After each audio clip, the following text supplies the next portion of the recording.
Most relationships don't end with a bang. They end with a whisper, a quiet Thursday, a dinner eaten in silence. For Clara and David, the love was still there, buried under years of good intentions, and I'm right here. But what happens when one person stops waiting for the other to cross an emotional distance only they can see?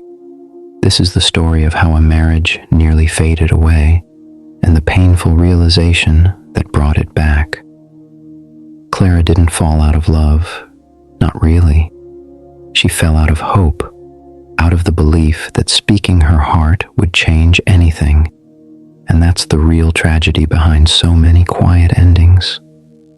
They're not loud. There's no fire, just a light that slowly, stubbornly dims until you're sitting in the dark. It was a perfectly ordinary Wednesday. The sky outside their apartment was the color of slate. Clara set David's plate down on the wooden table. The gentle clink of ceramic was the only sound. She didn't slam it. She didn't sigh. She just placed it with a stillness that felt heavier than any outburst. David noticed. How could he not? The air in their kitchen had changed texture. It was thick, like walking through mist. "You all right?" he asked, his voice careful. She offered a slight, closed-mouth smile, a tiny nod. The kind you give when you're just too tired to start a conversation you know by heart. But here's what David didn't grasp in that moment. Clara wasn't upset. She was emptied out, drained from the constant cycle of asking, politely, clearly, for connection, and receiving in return a well-meaning but distant partner. A man who loved her in theory, but was absent in practice. Their story began in sunlight, long, aimless weekend drives, coffee shared on a fire escape, talking until their voices grew hoarse. Laughter that didn't just fill the room, it warmed it. But life, as it does, started adding layers, responsibilities, weight. David's career in architectural design took off. Deadlines loomed like storm clouds, client meetings bled into evenings. His laptop became a permanent third guest at dinner, and Clara understood ambition. She celebrated his success. She never wanted grand gestures or expensive gifts. All she ever asked for was him, his focus, his attention, the man who used to notice when she'd changed her shampoo, not just when she'd changed the Wi-Fi password. David, though, operated on a different equation. In his mind, love was proven by provision. Security was his love language. So he worked harder, climbed higher, thinking he was building a fortress for them. He didn't see he was leaving her alone in the courtyard. This is the slow tragedy of mismatched emotional labor. One person quietly shoulders the burden of tending the emotional garden, planning the dates, initiating the talks, remembering the anniversaries of feelings, while the other assumes the garden is thriving simply because no one's shouting that it's on fire. It was death by 1,000 paper cuts. She'd say, "I feel like we're ships passing in the hall." He'd murmur, "I know, it's a busy season," without looking up from his screen. She'd start a story about her day, and he'd answer with, his eyes tracking a spreadsheet. Every half-listened sentence, every distracted nod, each one a tiny surrender on her part. Psychologists have a term for it, attentional neglect. It's not malice, it's just absence. In the moments presence is needed most. Then came the Thursday of the missed dinner. They'd planned it. A simple pasta meal, just to sit together. Her idea. David came home 3 hours late. No crisis, no urgent call. He'd lost track of time finalizing a project render. The team just needed to push through, he explained, hanging his coat. Clara looked at him from the stove. The food was cold. "It's fine," she said. Her voice was flat, calm, and David, hearing no anger, thought, it was fine. But that flat calm was the most dangerous sound of all. It wasn't acceptance. It was the sound of a door closing deep inside her. The moment she stopped believing her disappointment could alter his course. That's learned helplessness, and it's the silent killer of connection. David wasn't cruel. He adored his wife. But he'd been taught a narrow grammar of love. Loyalty plus provision equals a happy marriage. He never learned that attention is its own verb.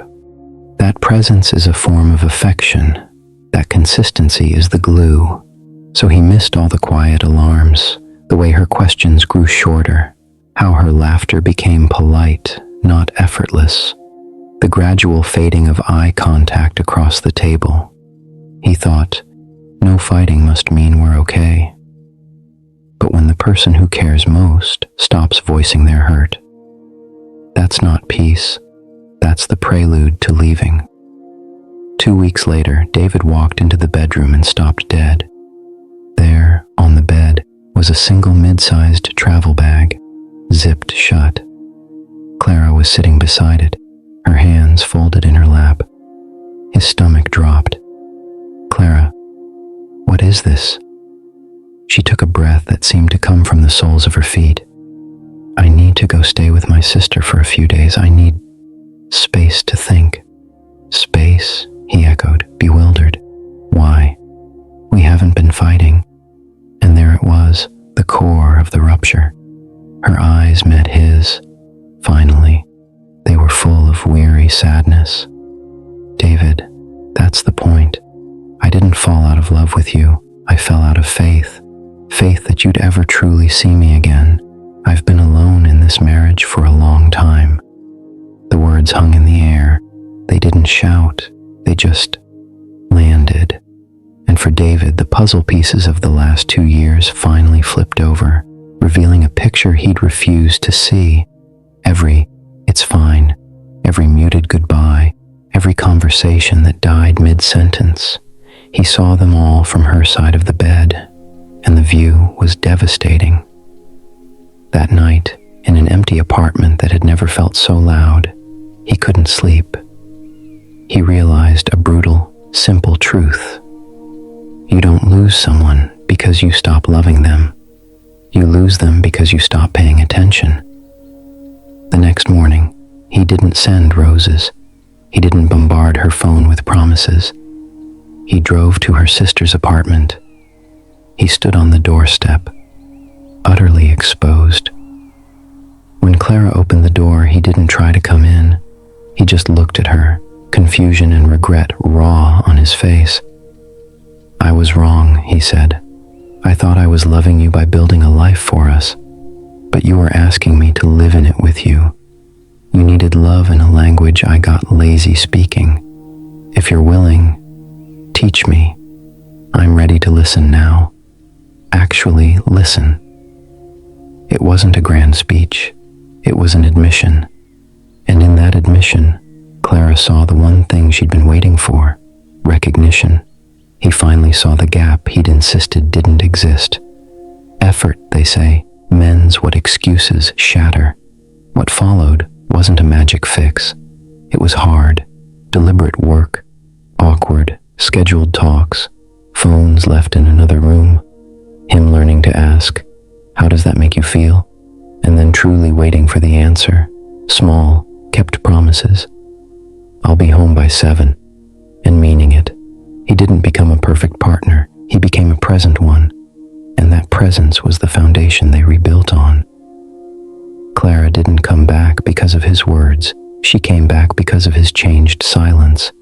A silence that was now thoughtful, not distant, because he started noticing again.